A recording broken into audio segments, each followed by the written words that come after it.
Good morning, David Brewer family. I wanted to provide a quick update in regards to our arrival and dismissal procedures that we're going to be utilizing this year to hopefully ease any concerns or improve just the overall understanding as to what to expect for this first week that's going to be quickly approaching. In regards to our morning procedures, we'll open our doors at 7:55 in the morning. Please be aware that supervision from the staffing standpoint will not begin until 7:55.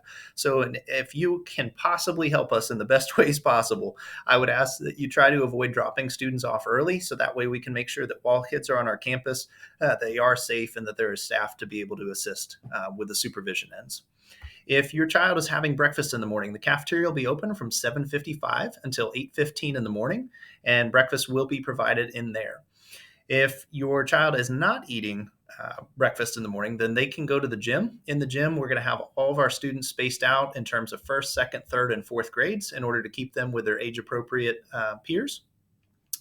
We will have staff that will be dismissing them at 8:15 in order to be able to get to their classes on time, and then we'll have multiple staff members that will be assisting in the hallways to make sure that all students are getting to the appropriate locations.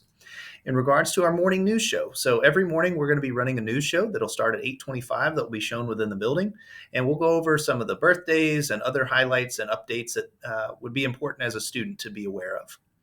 In regards to parent access, if you are interested in coming into the building for any reason, I need you to be aware that in order for us to be able to assist in that process, we would have to have you bring your driver's license in order to run it through our security system to make sure that everyone has the ability to get a visitor's pass and has access into the building.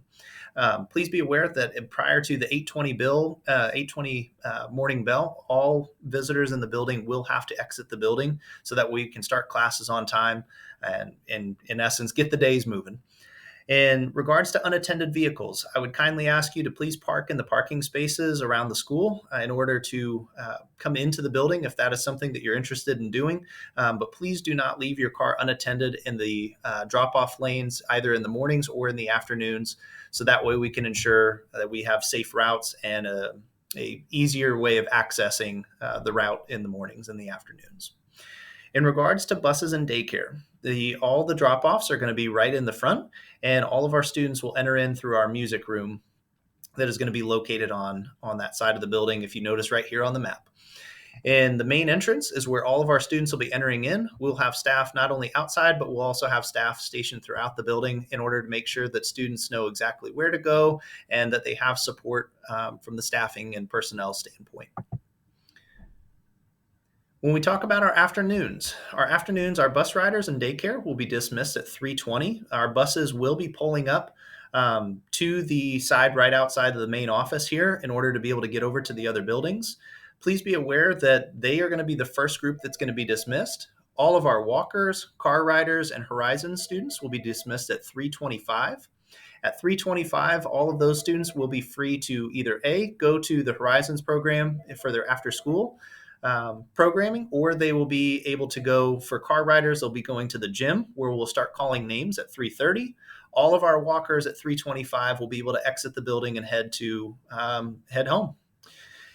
If you have any changes, so if your child is normally a car rider and that day they happen to be a walker, I would ask that you have all notifications of any change on that end to our office by 2:15, so that way we can get all of that information communicated to your child's teacher as well as your child to make sure that they get home safely and they know the appropriate way to get home for that evening.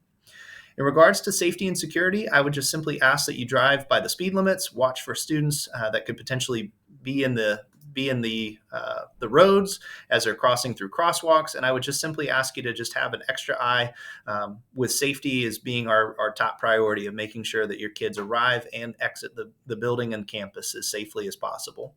If you notice any potential safety concerns, please reach out to our office staff or to any of the staff members that you see around the building. Let us know, and that way we can hopefully stay ahead of any potential concerns on that end.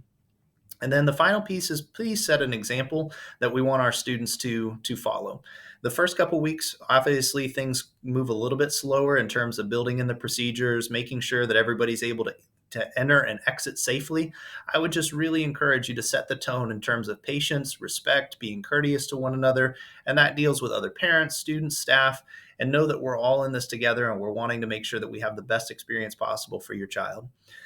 That being said, I appreciate you taking the time to watch this video. If you have additional questions that were not answered in this video, I would just encourage you to reach out to our office staff and let us know how we can be of further assistance.